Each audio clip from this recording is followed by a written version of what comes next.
Good night, have one time tonight. God is good and God is good all the time. My name is Erwin Gerald Spirit Divine. I'm here to give you a word on tonight.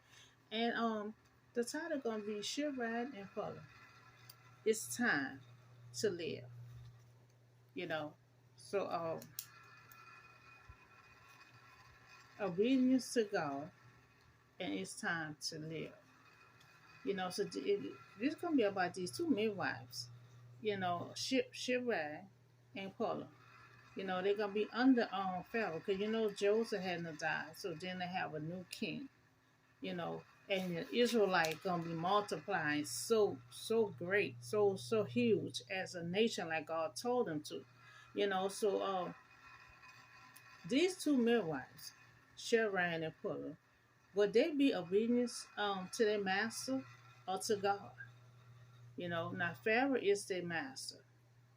Pharaoh is powerful, but we have a mighty powerful God. Now these two midwives, they fear God. So we're gonna see if they're gonna be faithful to the new king that they have, or they're gonna be faithful to God. So the two midwives, they have a big choice to make, to kill all boys or allow them to live. With God, it's time to live. Exodus chapter 1, verse 22. Just the time the Israelite was fruitful and multiplied greatly and became exceedingly numerous, so the land was filled with them. So this new king, he started getting scared and nervous, because the Israelite, they just was growing, just popping them babies out like crazy, because God told them, y'all go and multiply as a nation, and trust me, they multiplying as a nation. Where the new king getting scared because he think they're gonna turn on them. So remember, before Jacob died, God told him to tell your children to multiply as a nation. Because you remember Jacob and Esau, they were twins. And when they was born, they were designed to be as a nation. But Esau didn't make it, but Jacob was the third link. So he made it through all the way to the end, and he had to turn around and let his son Joseph start it off. But them two twins, they were supposed to be a nation. We see Jacob family is multiplying as a nation like God planned it to be. So there is a new king who did not know anything about Joseph. Because remember, Joseph was the king over Egypt, before he died. Came to empower Egypt, but that the new king stated they are scared because the Israelites have become to be too much for them. They become to be too many for them. You know, um, they think they may turn on them. Because everywhere they turn, it's an Israelite. They just was multiplying as a nation, and everywhere you go, they were just growing. So now the Israelites are multiplying greatly, and the king trying to stop them from growing. So the king trying to come up with something to stop them from growing. Because every time them women keep on having babies, and they having a boy, you know, their nation is just growing. It's just growing. So the new king put a slave master, over them to oppress them. You know, with false slavery. You remember that's why they was calling, crying out to God. Because they had a new king there oppressing them, giving them false labor. The more they oppressed them, the more they was multiplying in spring. So they don't know. Sometimes when a woman is pregnant and they do more work, it's helpful, to the woman. And they think that because they was oppressing them and having them doing hard labor, they thought they were gonna lose the baby. Nine out of 10 you will. 9 out of 10 you won't. So the king was trying to make them lose their baby with hard labor. Was allowing the babies to come out and not live. So that didn't work. That didn't work. So they tried to oppress them harder labor with bricks, to work in the field. Giving them bricks to hold to work in the field. Just treating them roughly. just treating them roughly. That's why they had to call out to God, because they were just treating them all kind of ways because there was, constantly having these babies and they constantly was multiplying, so they started treating them roughly because everywhere they looked, it was an Israelite. So the king idea did not work. It did not work because God was saving all the babies. He didn't realize, you're giving a hard labor. No matter what you do, God create the babies. God can let them live, or God can deport them. So God was letting these babies live. God was saving these babies. Giving them hard labor ain't do no good. Because God was still saving the babies. So the babies, and they will still continue on growing as a nation, as God told them. So they're following orders. They're doing what God had told them to do. Y'all go multiply. Because y'all multiply as a great nation, because that's what Jacob was born as, to be a nation. So now the king will summon the two midwives, and this will be a decision that these two midwives will have to make. Now, see, this gonna be a decision that they have to make. See, they already be in the delivery room. They'd already be helping the Israelite have these babies. So now, you got the king wants to come summon these two midwives, to do their dirty work. So will you obey your leader, or will you obey God? So that's a decision the midwife we're gonna have to they will have to make. Exodus 1, chapter 1:15-17. The king of Egypt said to the Hebrew midwives, who named was Shiphrah and Puah.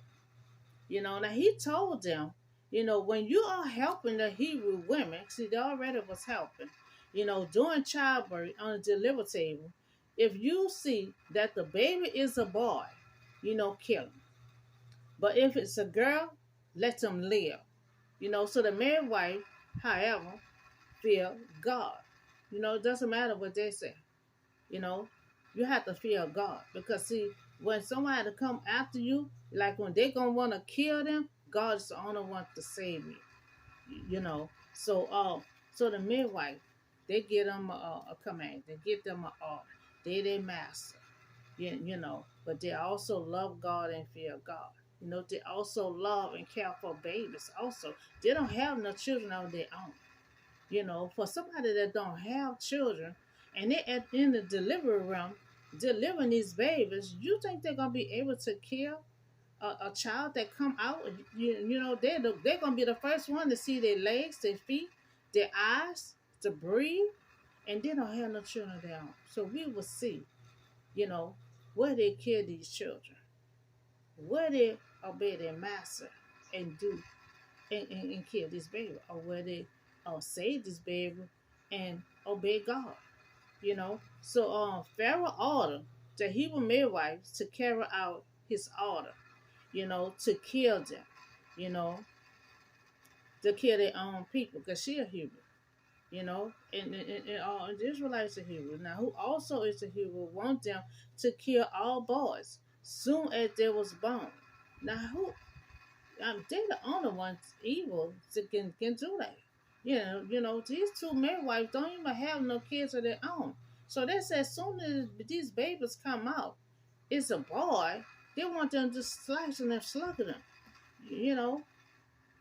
So now these two midwives don't have any children of their own. So we will see that if they will have children, when they have the children, but will they be able, they don't have no children of their own, will they be able to kill this child, any child that come out of these women, or let them live. So even though they don't have no children, they love and care for other children. See, they always with the Israelite in that delivery room, helping them. So they constantly seeing these babies come out. They constantly being around the Israelite with their babies. But they don't have no kids of their own, but they love and care for other people's kids. So now the two midwives in the delivery room, ready. They're ready, but one of the pullers, she has said, it's time. It's time. So you got the Israelite in their room, ready to have these babies. So now, the king give them an order.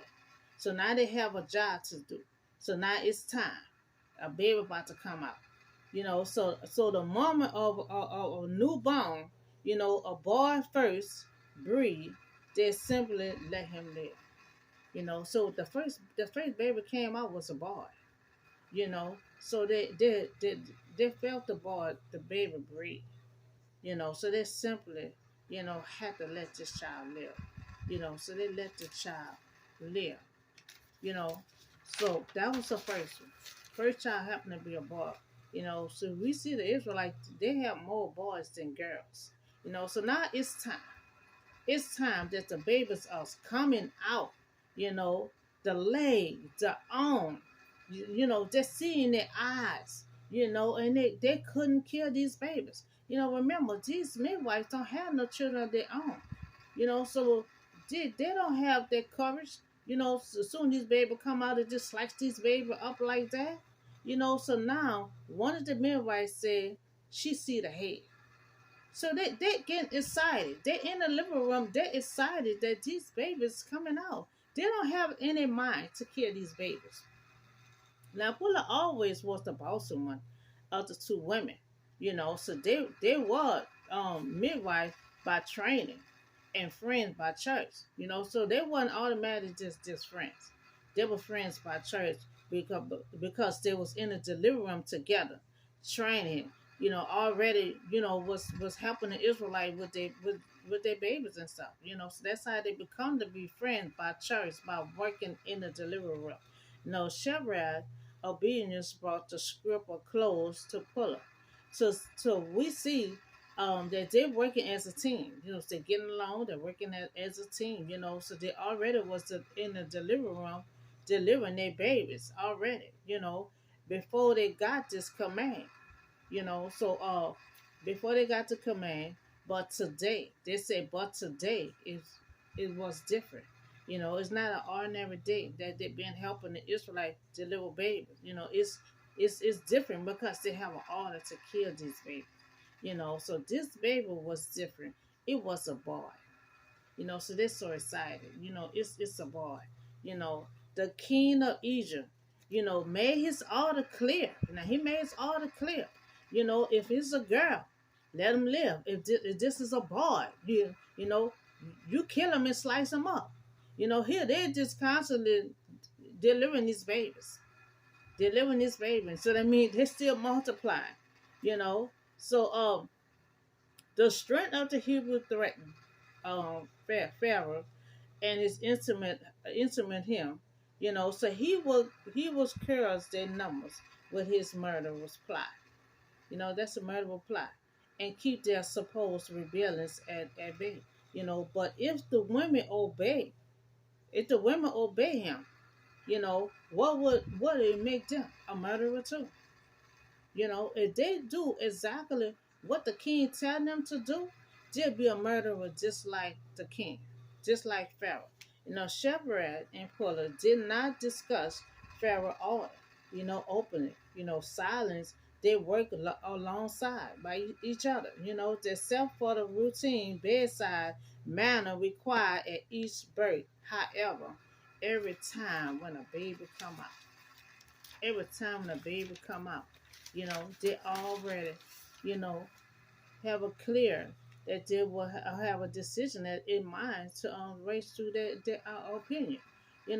So every time they let a child live, they already know they're disobeying the king, their master. They disobey. But they're doing the right thing and obeying God. So now they're putting their own life in danger by letting all this baby live. They know how Pharaoh is. Pharaoh is a powerful man. Anytime he want to slay these boys, what you think they're going to do with the two maidservants?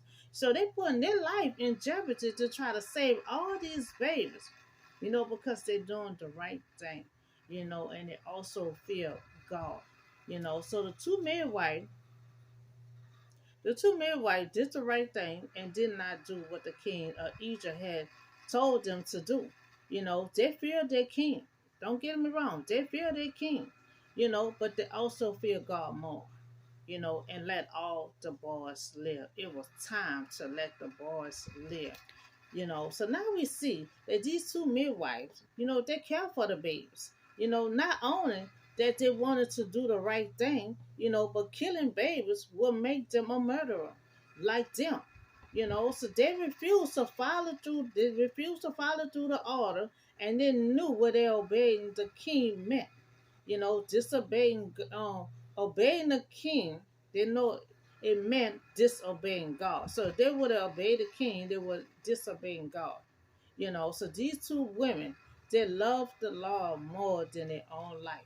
Because we see they risked their life, to save these boys. So I mean, they loved the God more than their life, because at that moment they weren't thinking about their life. They were thinking about saving these babies. So they knew to disobey. They knew that disobey the highest authority meant certainly death. So they know their life was in jeopardy. They know they was risking their life. Just like they said, they love God more than their life. So at the moment, they weren't worrying about their life. They were worrying about obeying God. They were worrying about saving these babies because they know how the Israelite meant to God. God was the one saving all these babies. And the midwives, they helped save this baby because they did not kill them. They let all these babies live. So to slaughter innocent children, to midwives was nothing to them. Because remember, Pharaoh ain't not nice. If he anytime he wants to kill all these babies, you know, just like they said, they want to slaughter these babies. You know what they were gonna do to them. So if they did their job, someone would have died. All the babies would have died. If they would have did their job and took the order from their master, no, none of the boys wouldn't have lived. You know, um. So the God of Hebrew had made himself real to them in ways they could not explain. They know God was working in them, but they couldn't explain. They know they had to do the right thing because they know God loved the Israelites. You know, they know no matter how hard labor they were trying to do on the Israelite, God was still saving the babies in them. And every time they were still producing these babies. And then the king saw that was not working. So then he summoned the two midwives to kill him every time there was born, every time it was a boy.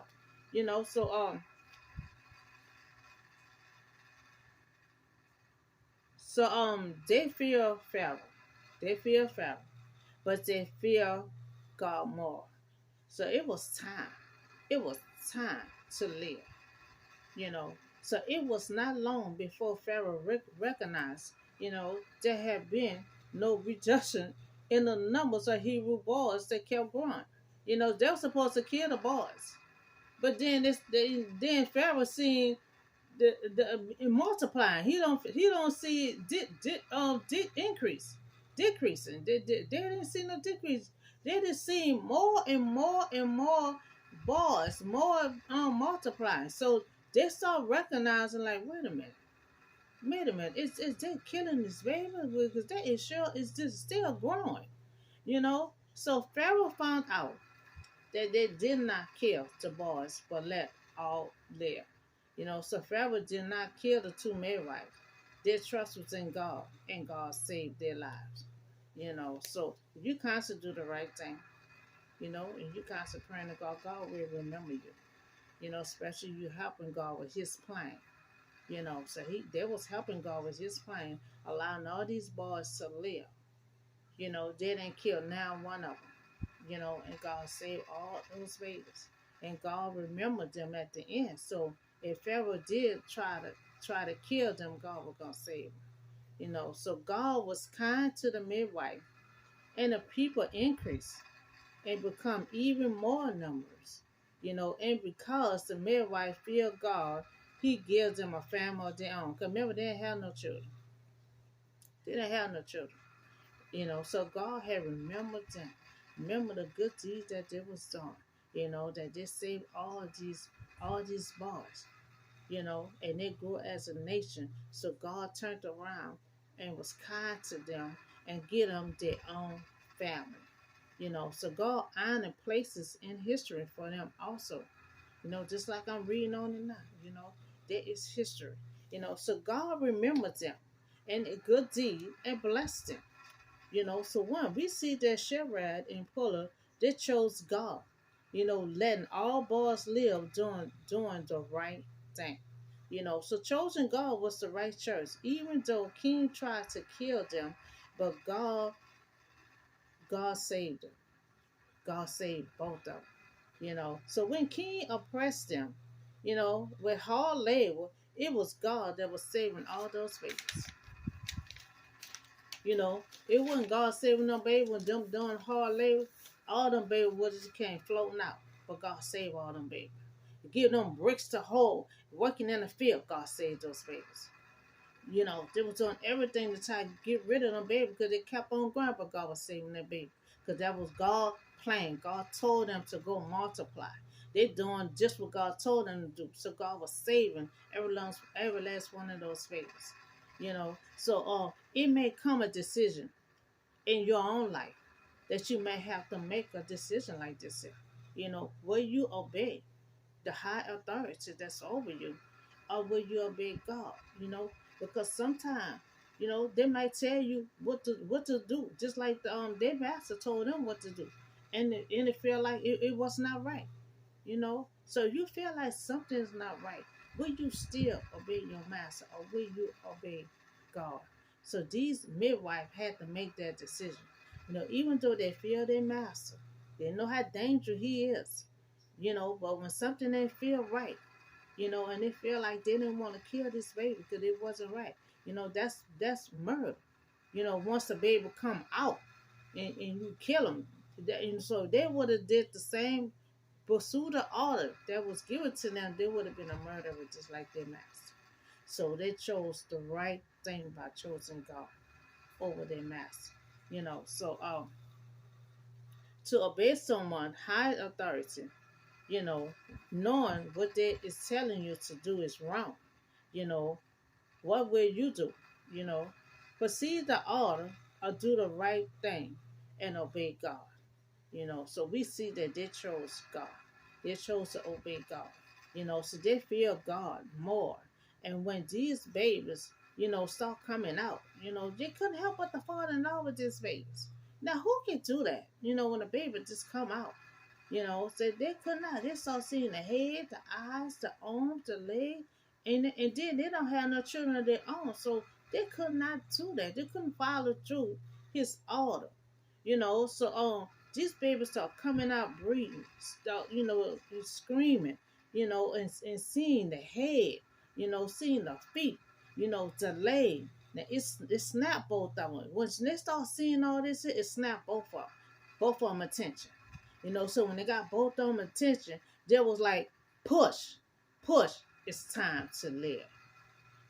Just the name of the topic. It's time to live. You know, uh, these the prayers, for the midwife. My awesome God, I serve you alone, not the world. But help me to be strong against the outside influence and keep me focused on your command, on his command, not Pharaoh command, you know.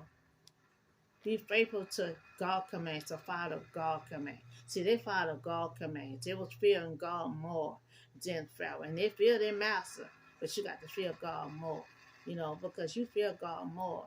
And at the end, when someone tried to do you something, God will save you. God will bless you. He will remember the good deed that you did, So that's all the word I have for you today. The name of the topic was, It's Time to Live. It was time to live. And that's when they brought to their attention when them babies' head and everything was coming out. It's time to live.